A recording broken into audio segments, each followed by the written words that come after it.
আপনারা হয়তো শুনেছিলেন এইচডিএফএক্স গ্লোবালের তাদের যে কোনো বিপদে মোকাবিলা করার জন্য যে কোনো ট্রেডিং প্ল্যাটফর্মে হিউজ পরিমাণে যাতে না লস হয়ে যায় এবং যদিও লস হয়ে যায় সেই লসটাকে রিকভারি করার জন্য এবং সেই বিপদের হাত থেকে মোকাবিলা করার জন্য তাদের এক্সট্রা ফান্ড রাখা রয়েছে এবং সেই ফান্ডটাকে ব্যবহার করছে কোথায়, জমি কেনার জন্য এবং সেখানে কিছু নতুন প্রজেক্ট করার জন্য যেখান থেকে প্রফিটের অ্যামাউন্টটা একটা ব্যালেন্সে রাখবে এবং এইচডিএফএক্স গ্লোবালের অল ট্রেডিং প্ল্যাটফর্মটাকে বাঁচিয়ে রাখবে। কিন্তু সেই প্রজেক্টটার সম্পর্কে এমডি কী বলছে এবং সেই প্রজেক্টটার কি হয়েছে, সেই ফান্ডটা কোথায় গিয়েছে, আপনারা নিজের কানেই শুনুন।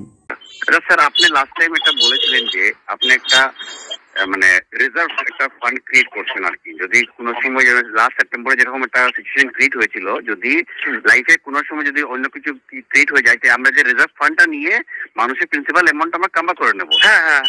এটা আপনি করেছেন কি প্রপার্টি কিনে, মানে ল্যান্ড কিনে আর কি। সেগুলো তো আপনার মানে কোম্পানির নামে আছে তো না স্যার, না ব্লু লাইফ ইন্ডিয়ার নামে স্যার? দেখুন, ল্যান্ড কেনার বিষয়টা হয়েছিল, একটা বিষয়টা হচ্ছে যে আমরা কি হচ্ছে ল্যান্ড প্রজেক্ট করতে চেয়েছিলাম। ল্যান্ড প্রজেক্ট একটা আমরা কি হয়েছে, ল্যান্ড প্রজেক্ট কিভাবে হয়, যখন প্লট তৈরি করে যে বিক্রি করা হয় সেখানে কোম্পানির সঙ্গে এগ্রিমেন্ট থাকে। ধরলাম একটা কোম্পানির সঙ্গে এগ্রিমেন্ট, একটা সঙ্গে এগ্রিমেন্ট হলো 300 বিঘা 400 বিঘা জমি। এই জমিটা এগ্রিমেন্ট হওয়ার পর ওদেরকে স্টেপ বাই স্টেপ টাকা দিতে থাকতে হয়, আর জমিগুলো কিন্তু রেজিস্ট্রি করতে হয়, আর সাথে সাথে ডেভেলপিং করে প্লট বিক্রি করতে থাকতে হয়। এই বিজনেসটা আমরা আজ পর্যন্ত একটা পাও এগাতে পারিনি। ফলে এগ্রিমেন্ট হয়েই যে টাকাটা কোম্পানির তরফ থেকে এগ্রিমেন্ট অ্যামাউন্টটা দেওয়া হয়েছে, সেই এগ্রিমেন্ট হয়েই প্রজেক্টগুলো পড়ে রয়েছে, ব্যবসাটা দাঁড়ায়নি। কেননা এই ব্যবসাটা যে আমরা করব সেই মানসিকতা, সেই ধরনের ধৈর্য, সেই ধরনের আজ পর্যন্ত তৈরি হয়নি। মানে আমরা শুনুন, আজকে ধরলাম 2 লক্ষ মানুষ আছে, 2 লক্ষ মানুষের মধ্যে যদি আমি কালকে 10 জনকে মিনিমাম না পাই একটা ব্যবসাটাতে, সেখানে যে ব্যবসাটা আগাবে কি করে? সকলের একটাই জায়গা তৈরি হয়েছে এইচডিএফএক্স থেকে। সবচেয়ে বেশি খারাপ পরিস্থিতি কি, এখান থেকে আমাদের বিশেষ করে এইখানটায় আপনারা তো করেছেন পেমসারের আন্ডারে, অনেকটাই কাজ করেছেন। অনেকেই আছে যারা হিউজ পরিমাণ এখান থেকে রোজগার করতো, কিন্তু এর জন্য এইচডিএফএক্স এর জন্য কিছু কাজ করতে হতো না তাদেরকে। ফলে তাদেরকে অন্য কোনো কিছু নতুন করে দায়িত্ব নিয়ে বা নতুন করে রিস্ক নিয়ে কাজ করতে হবে সেরকম মানসিকতা তাদেরও ছিল না, নেই। এখান থেকে প্রতি মাসটা পুরালে 20 লাখ 30 লাখ টাকা করে তারা কমিশন পাচ্ছে, অন্যান্য বিভিন্ন জায়গায় ইনভেস্ট করছে, সেখান থেকে তারা হচ্ছে যে মার্কেটিং করছে। যখন হচ্ছে কোম্পানি বিভিন্ন রকম জটিলতার মধ্যে আছে, তারা কোম্পানির বিরুদ্ধেই আবার নানা রকম পড়াশোনা তৈরি করছে। এইসব জটিলতা নিয়ে যেগুলো আছে, সেটা হচ্ছে কোম্পানির নামে কিছু এগ্রিমেন্ট হয়ে আছে, দুটো প্রজেক্ট। সেই প্রজেক্ট গুলোকে যদি ব্যবসায় করা যায়, এখনো পর্যন্ত ভালো প্রফিটের জায়গা আছে, কিন্তু এই প্রজেক্টে কেউ হাত দিচ্ছে না। মানে আমাদের এই ম্যানেজমেন্টের তরফ থেকে বা লিডারদের তরফ থেকে কেউ হাত দিচ্ছে না। ঠিক আছে স্যার, আমরা তো আছি কোম্পানির সঙ্গে, একটা বিষয় আছে আপনার কথা আমরা লাস্ট আপনার সঙ্গে কাজ করবো স্যার। একটু স্যার পেমেন্ট গুলো একটু রিলিজ করলে স্যার, একদম অনেক প্রেসার স্যার। এই মাসে ফুল অ্যাকাউন্টের পেমেন্ট ছাড়া শুরু হয়েছে আজ থেকে।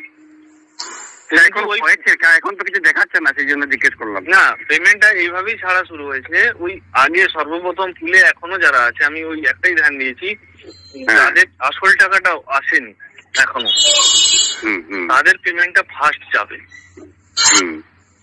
এবং সেটা আজ থেকে শুরু হচ্ছে, ধীরে ধীরে যাবে, ছোট দিকে বড় পর্যন্ত শুরু হচ্ছে।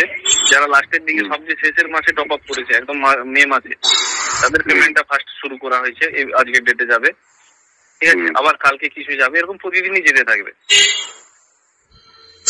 আচ্ছা বাপি। আচ্ছা স্যার, হ্যাঁ, ওই যে একটা 1000 এর ফান্ড ব্যালেন্সের কথা একটু। হ্যাঁ বলছিলাম স্যার, 8/5/2024, ঠিক আছে, এটা অনেক আগের কথা। অনেকটা অ্যাকাউন্টে আমরা ক্রিপ্টো অ্যাড্রেসে উইথড্র নিয়েছিলাম, ঠিক আছে। তো এগুলো এখনো পেন্ডিং দেখাচ্ছে, না এটা রিটার্ন এসেছে, না ওটা ওখানে বোধহয় রিজেক্ট বা ক্যান্সেল করার অপশন দিয়েছে। আপনারা রিজেক্ট করে ওয়ালেটে নিয়ে নেন। নেই স্যার, অপশন নেই, অ্যাকশনের মধ্যে অপশন নেই ছিল না বলছিল, কিন্তু এখন তো দিয়ে দিয়েছে। না নেই স্যার, কিছু নেই। পুরানো ওয়ালেটটা চেক করুন, পুরানো ওয়ালেটটা খোঁজ করুন। আমি পুরানো ওয়ালেটটা যেখানে ক্রিপ্টো উইথড্রল ছিল অপশন দিয়ে দিয়েছে, ওটা রিজেক্ট হয়ে গেলে ওটাকেও লাইভ অ্যাকাউন্টে ট্রান্সফার করে না। পুরানো ওয়ালেট অ্যাকচুয়ালি মাই ওয়ালেট, পুরানো ওয়ার্কিং ওয়ালেট গোল্ড না, এটা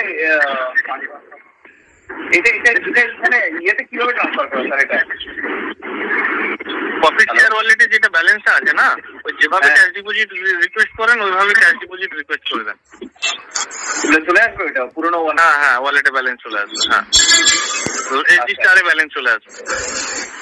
আচ্ছা আচ্ছা, ঠিক আছে। আমি একটাই কথা স্যার, লাইভ অ্যাকাউন্টের যেগুলো পার্সেন্টেজ এখন দেওয়া হচ্ছে এ নিয়ে কোনো টেনশন করতে হবে না, এটা নিয়ে আমার আপ্রাণ চেষ্টা, কেন এটা আমাদের ভবিষ্যৎ, এটাই আমাদের এখন ইনকামের জায়গা। ঠিক আছে, লাইভ অ্যাকাউন্টটাই এই জন্য লাইভে ট্রান্সফার নিচ্ছি, সেটাই নিচ্ছি, লস অ্যামাউন্টটা নিচ্ছি, নাহলে তো খুলে সবাইকে করে দিতাম। আমরাও স্যার মানে আমরাও অ্যাডজাস্টমেন্ট করেই নিচ্ছি। আচ্ছা আরেকটা কথা স্যার, কেউ যদি $500 চাই করতে পারবে কি? হ্যাঁ অবশ্যই, হ্যাঁ হ্যাঁ পারবে। সেটেলমেন্ট অ্যামাউন্ট $100 থেকে প্যাম ট্রেডিং হবে এনি অ্যামাউন্ট, আর যদি ট্রেডিং অ্যাকাউন্টে হয় $500 থেকে করা আছে, আর এসডি মার্কেটে $300 থেকে করা আছে প্যাম ট্রেডিং। আচ্ছা আচ্ছা, ঠিক আছে ঠিক আছে ঠিক আছে ঠিক আছে। হ্যাঁ হ্যাঁ, Thank you, sir, so much. Thank you, sir. Thank you.